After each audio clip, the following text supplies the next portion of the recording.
ça va? Bonsoir, c'est Gabriel Monde, Radio Vie Lumière, vous allez bien? Et vous-même? Ça va très très bien, comme Bon, une douce fin d'après-midi parisienne sous le soleil. parfait, parfait. Bah écoutez, c'est parfait. Je suis prête donc à répondre à toutes vos questions. Si c'était toutes mes questions, on en aurait jusqu'à demain matin, donc on va essayer d'en faire la meilleure sélection. Avec Euh, plaisir. je rappelle que ma collègue Céline Giraud va me rejoindre durant l'émission. D'accord. Je rappelle, d'ailleurs pour ceux qui nous écoutent, Radio Vie Lumière, Radio Amateur, c'est qui oblige nos chers consultants ou collègues à bosser la journée. On n'oublie pas, comme ça vous pouvez nous écouter en rentrant du boulot pour ceux qui nous écoutent en ce moment. Et d'abord, j'ai demandé comment va Marion Hidalgo à nos auditeurs. Je pense très bien à la veille d'un grand match pour le Paris Saint-Germain. À la veille d'un grand match du Paris Saint-Germain, absolument. C'est un plaisir de voir Paris déjà jouer contre Chelsea, en plus gagner comme la semaine dernière. Moi, j'ai souvent, je repense justement à l'ancien PSG, quand on avait peur de la relégation, quand on perdait contre Valenciennes ou contre Rennes, et je me dis, temps passé, et quelle rapidité, et quel kiff, et quel kiff. Ça sous-entend qu'Amara Diané n'aurait pas pu mettre le but de Pastore. Pardon, j'ai même pas entendu. Je dis, ça sous-entend qu'Amara Diané n'aurait pas mis le même but que Pastore. C'est ça. C'est à peu près ça, exactement. C'est à peu près ça. Non, c'est vrai qu'on a eu des joueurs assez bons. Tout ça, fallait limite oublier. Mais l'époque, effectivement, de Mathieu Kezoan, Sami Traoré, voilà, c'est une autre époque. Voilà, d'autres moyens. Et c'est il n'y a pas si longtemps pourtant. C'était. Il n'y a pas si longtemps. On rappelle le but d'Amara Diané à Sochaux dans une sorte de trou de souris entre le poteau et la main de Teddy Richer qui aura sauvé le PSG sur la fin de match. Ouais, on parle justement par rapport à ça. Vous nous parlez de ça, c'est vraiment un des trucs que vous avez pensé après le match en premier, ce revirement de situation de quelques années aussi? J'ai pas pensé à la fin du match contre Chelsea, je vais pas vous mentir, mais c'est vrai que non, je repense souvent à une époque effectivement pas si lointaine où on voulait sauver Paris de colonie capitale. Ah oui, ça j'y pense souvent. Mais en tout cas, je suis très heureuse d'avoir vu le but de Pastore. Bon, j'aimerais effectivement que ça soit plus souvent. Bon, on a compris que c'était une fois par an, 2 fois par an, voilà, que c'était un joueur qui était tout se passait dans sa tête, et voilà, c'est pas toujours effectivement facile de comprendre ce qui se passe dans la tête de Pastore, mais en tout cas, là, c'était très beau. Oui, et justement par rapport à ce but-là, est-ce que finalement c'est peut-être le but qui change tout par rapport à ce match aller-retour dans le temps additionnel? C'est le but qui, oui, parce que 3-1, c'est quand même on s'est mis en sécurité quand même, voilà. C'est ça qui est ça c'est assez rassurant. Ce qui est moins rassurant évidemment, c'est que Zlatan ne soit pas là pour le match retour, parce que je pense, même s'il n'a pas fait un très bon match à l'aller, que sans Zlatan, je ne sais pas si si Paris aura la même confiance, voilà. Mais j'ai trouvé qu'il y avait un décalage en fait sur ce match aller entre les joueurs qui ont l'habitude, c'est-à-dire les Thiago Silva, les Zlatan Ibrahimovic, les Cavani, et les autres, hein, c'est-à-dire j'ai trouvé que les autres étaient meilleurs justement. J'ai trouvé que Alex avait été très bon, j'ai trouvé Blaise Matuidi exceptionnel, j'ai trouvé juste que c'était justement les 3 grands qui avaient été nommés pour le Ballon d'Or cette année, un peu en dessous de ce qu'on pouvait espérer. Voilà, j'ai trouvé qu'ils s'étaient mis peut-être un peu trop de pression. Peut-être, ouais, parler de la pression, de tout par rapport à ce match-là. Et est-ce que à la fin du match, il y avait un petit peu de retenue de votre part? C'est-à-dire, est-ce qu'il y a encore la peur demain de se faire éliminer? Ce qui serait peut-être incompréhensible car ce match peut se passer. Ou finalement, il y avait une sorte de nuage euphorique qui continuait à voler comme beaucoup de supporters du PSG, ce qui reste compréhensible bien évidemment. Écoutez, moi j'ai pris beaucoup de plaisir, je pensais pas du tout quand même que ça ferait 3-1, je pensais que la belle une égalité et un partout, donc ça a été pour moi une bonne surprise. Si ça s'arrête là, ce que j'espère pas, mais si ça s'arrête là, je penserais quand même que le Paris Saint-Germain a fait un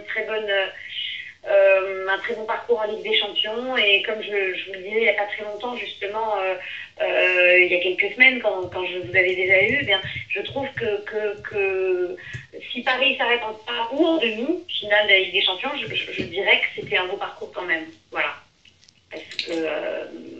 Parce que justement, on le disait tout à l'heure, ça fait pas si longtemps que les moyens ont été mis et que en 2 ans, c'est déjà exceptionnel. Ouais, bah, ça, évidemment, ça fait partie, mais justement, vous parliez tout à l'heure par rapport à il y a quelques années. Est-ce que Mhm. finalement, il ne faut pas faire attention à trop devenir aussi trop exigeant d'un coup par rapport à tout ce qui arrive? Je suis bien Euh, d'accord. c'est Je suis bien peut-être d'accord une avec vous. question qu'on peut se poser aussi, parce que finalement, à la fin de la première mi-temps, il y avait un petit doute, parce que si Eden Hazard rentre son but, je pense que c'est pas pareil. Après, c'est sûr, on va pas C'est refaire sûr. toute l'histoire du foot. Mhm. Évidemment, mais est-ce que finalement, il n'y a pas aussi un petit peu de ça? Parce que finalement, on a senti, on Moi, a entendu, ça a été rappelé, après ça restera un débat, mais on a senti quelques doutes, notamment du Parc des Princes à la mi-temps. Hein, ouais, ouais, j'ai vraiment, trouvé ça que sent pas oui, oui, oui. Puis les les gourmands. sifflets sur les joueurs de Chelsea, ça m'a pas plu non plus. Voilà, voilà, quand on voit John Terry avec le ballon et qu'on entend des sifflets dans le parc, moi ça c'est des choses que je trouve un peu pitoyables, quoi. Sincèrement, hein, je le dis ouvertement, je trouve on a une chance tellement exceptionnelle de voir des joueurs de cette qualité-là jouer sous nos yeux. On a quand même les meilleurs joueurs du monde hein, devant les yeux. Enfin, quand c'est un match comme ça, c'est comme le Barça la saison dernière. Quoi. On a les meilleurs du monde. J'ai trouvé que oui, le public des Parcs des Princes était pas tellement à la hauteur, mais comme souvent, hein, c'est voilà. Mais je trouve qu'effectivement on attend un peu trop du Paris Saint-Germain. Ouais, je trouve qu'on attend un peu trop parce que on imagine que ça y est, il y a les moyens, on peut gagner la Ligue des Champions cette saison. Un, moi, je le dis souvent du calme. Il a fallu 13 ans à Manchester United pour gagner la Ligue des Champions. Il a fallu 9 ans à Chelsea pour gagner la Ligue des Champions. Manchester City n'a toujours pas gagné la Ligue des Champions. Donc, allons-y tranquillement, lentement mais sûrement. Moi, je pense que Paris gagnera la Ligue des Champions dans quelques années. Je pense que c'est pas encore l'année de Paris. Je pense qu'on peut aller loin. Je pense même qu'on peut aller jusqu'en finale. Mais je pense qu'il faut y aller tranquillement et sereinement. Oui, et évidemment, on parle évidemment de tout ça. Et est-ce qu'il y a une crainte, est-ce qu'il y avait déjà une crainte avant le match de perdre, ou si ce n'est même de prendre une branlée? C'est très peu probable, mais on ne sait jamais. Ou si vraiment vous avez abordé ce match vraiment tranquillement, on imaginerait un scénario comme ça. Est-ce qu'il y avait un peu de stress? On a vu beaucoup sur les réseaux sociaux de gens se sentir stressés comme jamais. On pense aux supporters du PSG Ouais, en mi-temps. non, C'est ouais, longtemps qu'il n'y a pas eu ces non, mais sensations.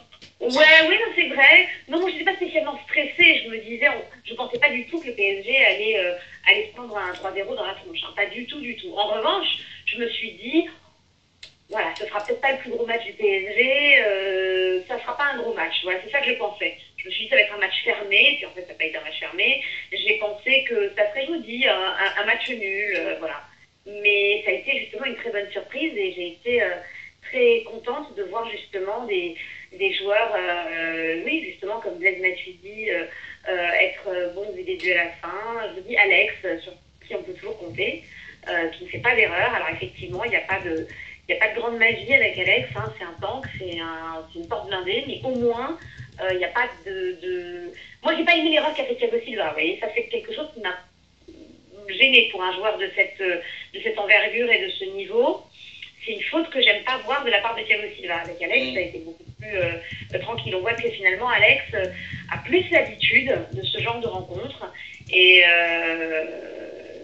voilà. Moi, je vous dis, les ceux qui m'ont déçu, c'est Thiago Silva, Zlatan et Cavani. J'aurais aimé qu'ils soient un peu plus, comment dire, moins impressionnés par le rendez-vous, quoi. Voilà. Mm. Voilà. Évidemment, mais on va appuyer sur un joueur pour ce match aller dont on n'a pas tant parlé que ça. Par contre, on a tant facilement critiqué avant d'aimer là. Je pense à Christophe Jallet, Oui. qui a complètement tenu son rang sur ce match-là. Absolument.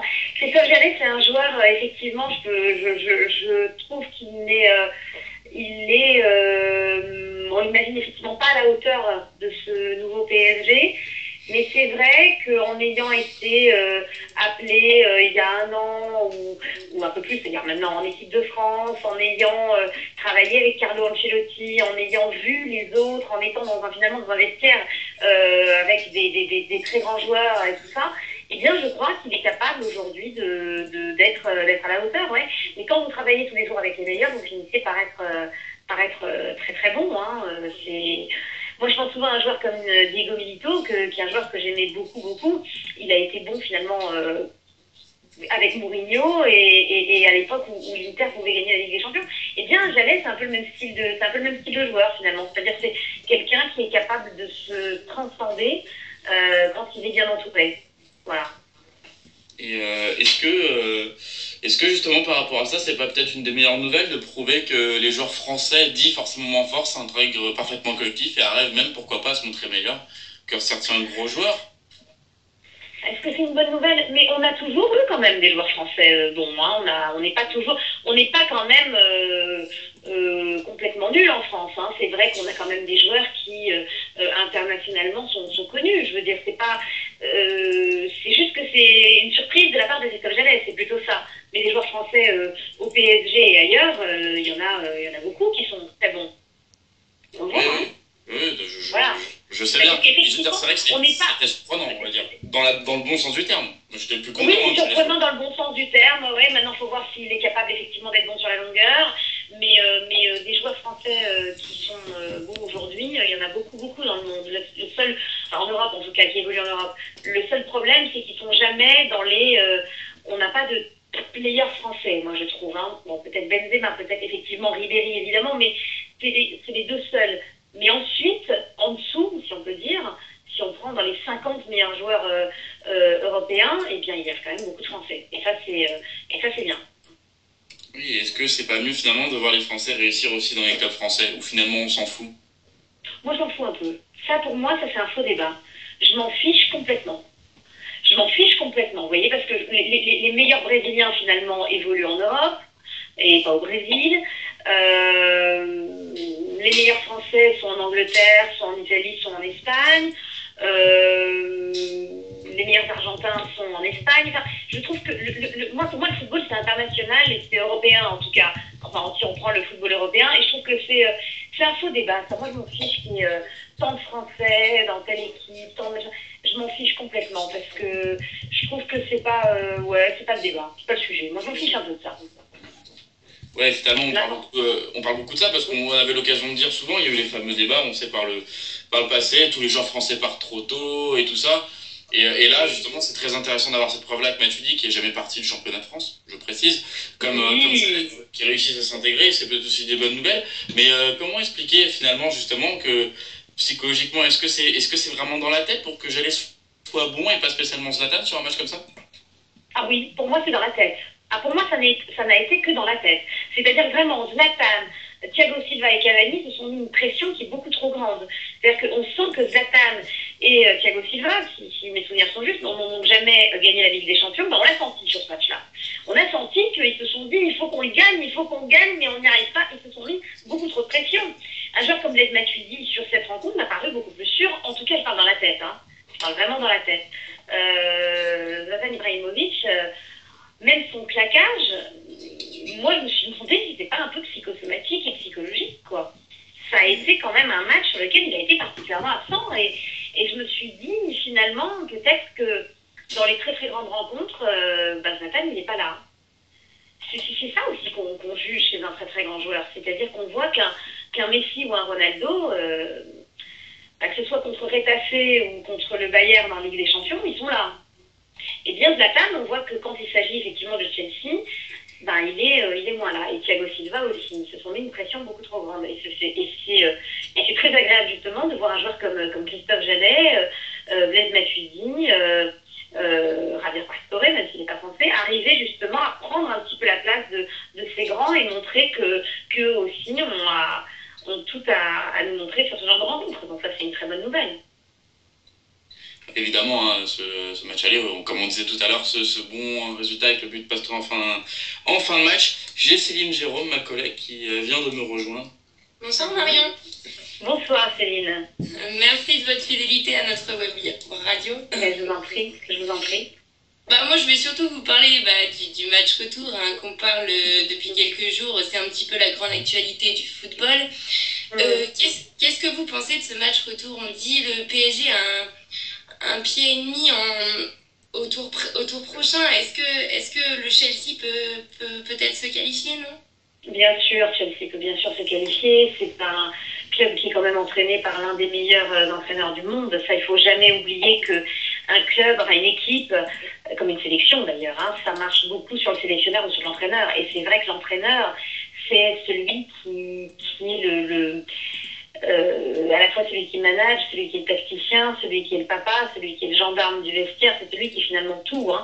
Et on peut tout à fait imaginer que Mourinho a enregistré toutes les erreurs que Chelsea a pu faire sur ce match aller et se réveiller au match retour. Ça, c'est d'ailleurs ce qui va se passer. Maintenant, est-ce que Chelsea arrivera à remonter, parce qu'il faut quand même remonter bien et vite. C'est-à-dire que je pense que Chelsea doit marquer dans les premières minutes, enfin, dans les premières minutes, en tout cas assez vite, pour montrer sa force. Moi, je pense vraiment un Mourinho, c'est une très très grande chance pour Chelsea, parce qu'on n'est même pas sûr que Samuel Eto'o sera là. Et s'il est là, on n'est pas sûr qu'il sera très très en forme. Donc tout repose sur les épaules de Mourinho. Ce but marqué à l'extérieur par Chelsea, justement, est le point positif et qui change tout, justement. Vous voulez dire sur ce match retour, vous voulez dire? Oui, justement, le point marqué le but marqué par Chelsea à l'extérieur va beaucoup compter pour le match retour. Oui, bien sûr. Non, bien sûr, en fait, tout passé dans la tête, en fait. C'est un match, la Ligue des Champions, vraiment, les derniers matchs à partir des quarts de finale, c'est vraiment, est-ce qu'on a le mental pour gagner. C'est-à-dire vraiment, ça se joue au mental, ça ne se joue plus simplement au niveau. Est-ce que Chelsea aura enregistré toutes les erreurs à ne pas commettre. Voilà. Et on verra à ce moment-là s'ils ont le niveau ou pas. Voilà. Et justement, jouer comme une enceinte particulière telle que Stamford Bridge peut peut-être motiver davantage. Bien sûr. Non, c'est une évidence. Vous parlez des supporters. Hein. Les supporters de Chelsea, c'est une évidence qu'ils peuvent être. Ils seront d'ailleurs le 12e dans ce match, c'est une évidence. Et j'espère justement que les joueurs du PSG vont être au contraire très guerriers, quoi. Voilà. Moi, je pense vraiment que c'est une rencontre qui va se jouer au mental, plus qu'au niveau. Le niveau, on sait qu'ils sont tous bons. Vous voyez ce que je veux dire? C'est-à-dire que là, on est vraiment dans les meilleurs joueurs du monde. Hein. Mourinho le disait en conférence de presse du match aller. Il disait les meilleurs joueurs du PSG, c'est tous les joueurs du PSG finalement. Et je me souviens qu'il a dit Zlatan l'avait dit, je me souviens qu'il a cité l'avait dit, je me souviens dans la discussion même, il a cité même les joueurs qui étaient sur le banc, il a parlé de Rabiot, il a parlé de Kevin. Pour vous dire, comme Mourinho connaît bien le Paris Saint-Germain, il a parlé de l'entrée de possible, je parle avant le match aller, hein, de Johan Cabaye à la 60e, on voyait qu'il connaissait vraiment très bien le Paris Saint-Germain. Donc là, c'est même plus une question de tactique, de schéma de jeu. On s'en fiche de savoir si Laurent Blanc, on sait très bien qu'il va aligner son 4-3-3 habituel. C'est même plus ça le sujet. Le sujet, c'est vraiment le mental, l'envie et le self-control des joueurs qui seront sur le terrain. Et justement, par rapport au match aller, est-ce que vous ne trouvez pas que Chelsea a mis un faux rythme finalement, notamment en fin de premier temps? Est-ce que justement, vous pensez qu'ils vont notamment aborder le match retour en mettant beaucoup plus de rythme, un petit peu à l'anglaise, si je puis dire? Alors, je pense qu'effectivement, je pense que le fait qu'ils aient mis un faux rythme, parce que c'est vrai, on l'a vraiment senti, c'était évidemment voulu de la part de Mourinho, et je pense qu'il a voulu faire une espèce d'anti-jeu, comme il pouvait le faire avec l'Inter, et comme on l'avait vu lors de ce fameux match contre le Barça en 2010, sauf que contre le PSG, ça marche pas, et puis surtout il n'avait pas les mêmes joueurs qu'à l'Inter, et que je pense que les joueurs de Chelsea sont un peu moins bons que ceux de l'Inter qu'il avait en 2010. Donc, je pense que son calcul n'a pas été le meilleur. Là, je pense que ça va jouer, que ça va attaquer très fort dans les premières minutes. Et c'est là qu'on verra effectivement si Paris Saint-Germain tient le rythme ou pas. On a vu au match aller justement Fernando Torres être sur le banc. Est-ce que débuter la rencontre, ce serait peut-être mieux? Est-ce que ce serait peut-être Ce serait peut-être mieux de le faire débuter la rencontre. Oui, moi je ferais pas effectivement, je suis pas Mourinho, mais s'il l'a pas fait effectivement, s'il le fait pas beaucoup jouer finalement, parce qu'il ne fait pas énormément jouer Fernando Torres, c'est sans doute qu'il le voit à l'entraînement. Moi je ne le vois pas à l'entraînement, mais c'est vrai que Fernando Torres me paraît être quand même un très très grand joueur. Moi je trouve que c'est dommage de se passer d'un joueur pareil. Surtout quand Samuel Eto'o est blessé. Donc effectivement, je pense que ça a été l'une des erreurs, effectivement, ça a été de ne pas faire jouer un joueur aussi exceptionnel que Fernando Torres. Moi je trouve que laisser un joueur comme ça sur le banc, c'est un péché. Mais Mourinho le connaît mieux que moi. Donc il l'a vu à l'entraînement et il doit voir effectivement que ouais, que ça ne fait pas tout à fait. En tout cas, ce qui est sûr, c'est qu'on a été, après la conférence de presse la semaine dernière, on a vu l'entraînement de Chelsea. Ce qui a marqué tous les journalistes, ça vraiment, hein, ça a été la fatigue des joueurs de Chelsea. C'est-à-dire qu'il ne faut pas oublier que les Anglais, ils bossent tout le temps, qu'il y a leur Boxing Day, qu'il y a tout ça, et qu'ils sont plus fatigués que le Paris Saint-Germain. Ça, c'est quand même une chose qui m'a beaucoup impressionné, en tout cas lors de ce match aller, c'est la fatigue de Chelsea.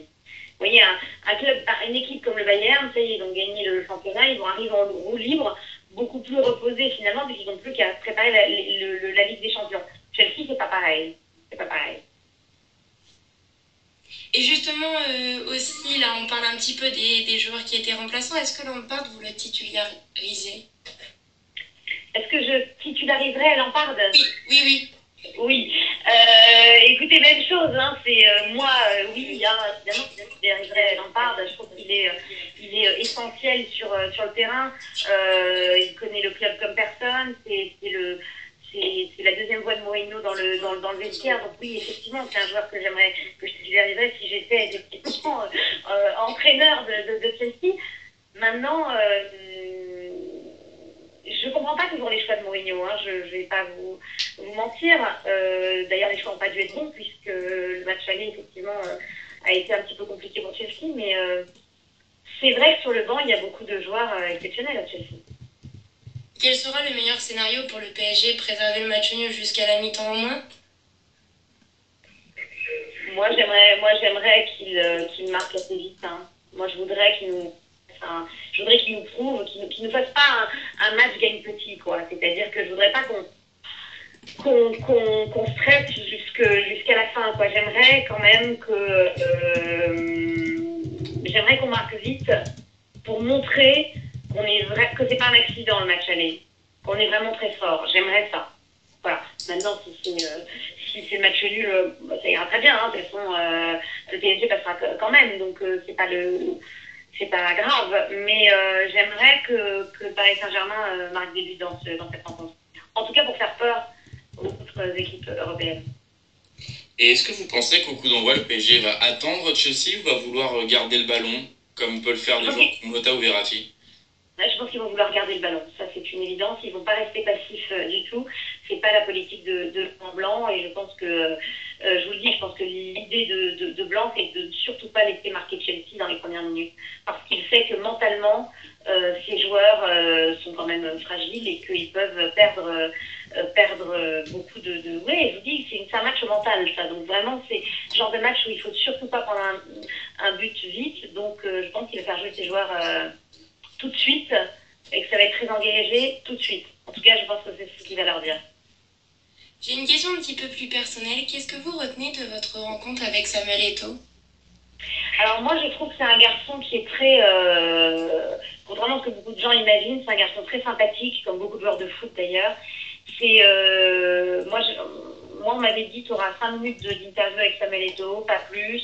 Il y avait d'autres télés qui attendaient derrière, il y avait Canal. Moi, j'étais chez Yahoo à l'époque, donc j'étais pas le média le plus important qui était là. Il y avait Canal qui attendait, il y avait TF1, je me souviens, de Téléfoot. Enfin, il y avait plein de journalistes. Et donc, je suis enfin seule avec Samuel Eto'o et on commence à l'interview et il parle.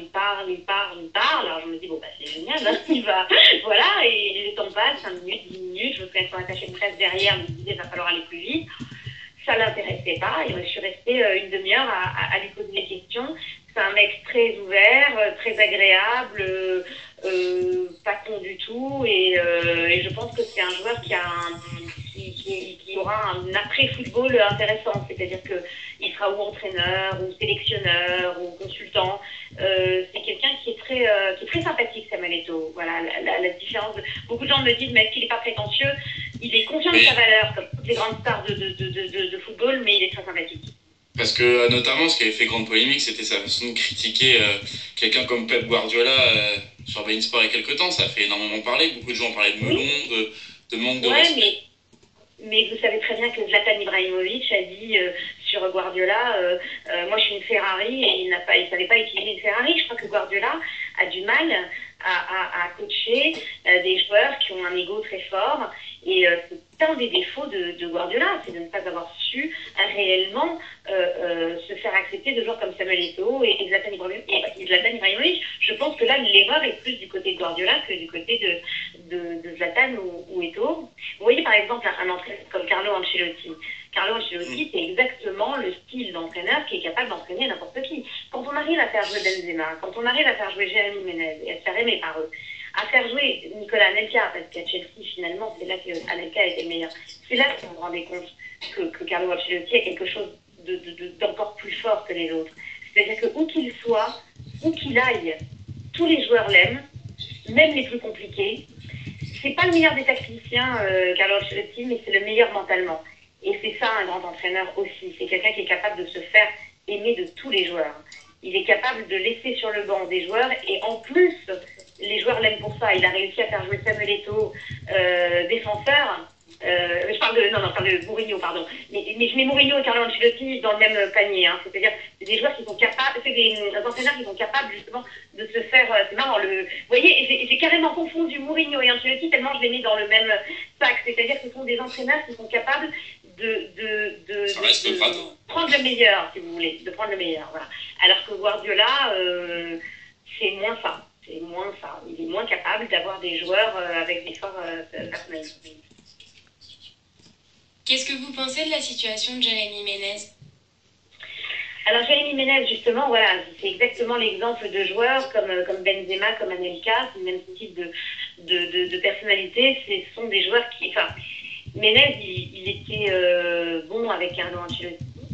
Il était, en tout cas, sur une bonne... il était sur la bonne voie, en tout cas. Et je pense qu'un entraîneur comme Laurent Blanc, ça ne peut pas aller avec Jérémy Ménez. Je crois que Jérémy Ménez, il a vraiment besoin d'être encouragé, il a besoin qu'on l'aime, il a besoin qu'on l'apprécie. Et ça, c'est plus les entraîneurs italiens qui sont bons pour ça. Vous voyez, des mecs comme Ranieri, justement, ou Carlo Ancelotti, ou tous ces entraîneurs-là. Les entraîneurs italiens sont aussi des papas, un peu. Hein. Bon, tout ça est très psychologique, mais c'est un peu des papas. Laurent Blanc, c'est pas un papa, c'est un tacticien, il a autre chose à faire que de penser aux problèmes psychologiques des uns et des autres. Donc Jérémy Ménez, je pense que s'il part à la Juve, s'il revient, pourquoi pas à la Roma, ou s'il va ailleurs, je pense qu'il est plus fait pour le football italien, et qu'au PSG, malheureusement, à part s'il y a un changement de coach, il n'y arrivera plus. Parce que psychologiquement, il y a quelque chose qui ne va pas. Donc un départ de Jérémy Ménez du PSG serait forcément ou nécessairement peut-être bénéfique.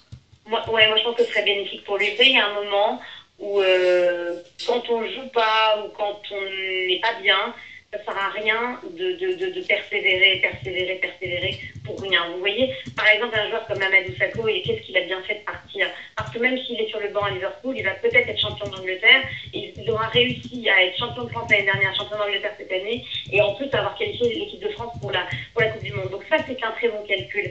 Je pense que Jérémy Ménez aujourd'hui devrait partir effectivement, parce que à Paris, je pense que si Laurent Blanc reste, ça peut plus coller, quoi. Ça peut plus coller, ils s'entendent pas, et ça sert à rien de continuer. Et bien, écoutez, on va vous remercier de nous avoir accordé un petit peu de temps ce soir. C'était un plaisir, comme d'habitude. Et oui, mais on va quand même vous demander juste un petit truc pour finir. Petit pronostic pour demain. Oh là là, mon Dieu. Alors, normalement, les pronos... Là, en championnat de France, j'ai pas été trop mauvaise cette année. Ligue des champions, c'est pas le top. Donc, je vous dirais...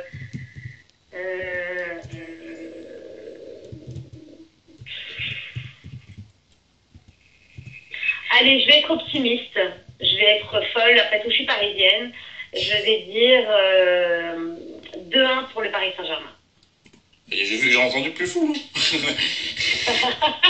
Mais 2-1, c'est déjà pas mal, hein, franchement. Mais il y a eu plus fou, hein. Il y a eu plus fou comme pronostic. C'est vrai, mais en Ligue des Champions, vous savez, c'est quand même, voilà, c'est Chelsea en face, hein. On ne se retrouve pas face à Evian Montgaillard. D'ailleurs, on perd contre eux, mais c'est pas le problème. Mais en tout cas, oui, c'est plus compliqué. Mais en tout cas, il y a une chose qui est sûre, c'est que je persiste et je signe. Je pense que le Paris Saint-Germain, en tout cas, ne gagnera pas la Ligue des Champions cette saison. Voilà, j'ai bien dit, ne gagnera pas la Ligue des Champions. Ça ne veut pas dire qu'ils ne vont pas faire un très beau parcours, mais la gagner, je pense que c'est un peu tôt. Si je me trompe, alors là, je serais ravie de m'excuser platement ici avec vous. Eh ben, vous serez la bienvenue pour parler de l'éventuelle demi-finale, en tout cas. Avec plaisir, avec plaisir. Écoutez, Oui. On le souhaite complètement d'être en demi-finale. Ah bah bien sûr, en demi-finale et peut-être même en finale, pourquoi pas. Pourquoi pas, mais je pense encore une fois que ce sera peut-être un club, encore une fois espagnol, qui remportera la Ligue des Champions cette saison. Voilà, ouais, peut-être. Évidemment. Ouais. Bah, écoutez, bonne soirée. Bonne soirée, merci beaucoup. Et à la prochaine, où on parlera clairement. On espère une éventuelle qualification en attendant un titre de champion de France tout proche. Bon, ça on en est sûr. Et j'espère aussi une belle victoire de la Ligue, parce que c'est toujours bien d'avoir un titre. Oui, ça arrive, en plus. On oublie. On oublie, mais un titre en Coupe de la Ligue, moi je pense qu'on aura 2 titres cette saison, la Coupe de la Ligue et Champion de France, et ça sera déjà très bien. Parfait, on le souhaite. Bonne soirée à vous, Marie-Madeleine. Au revoir. Au revoir.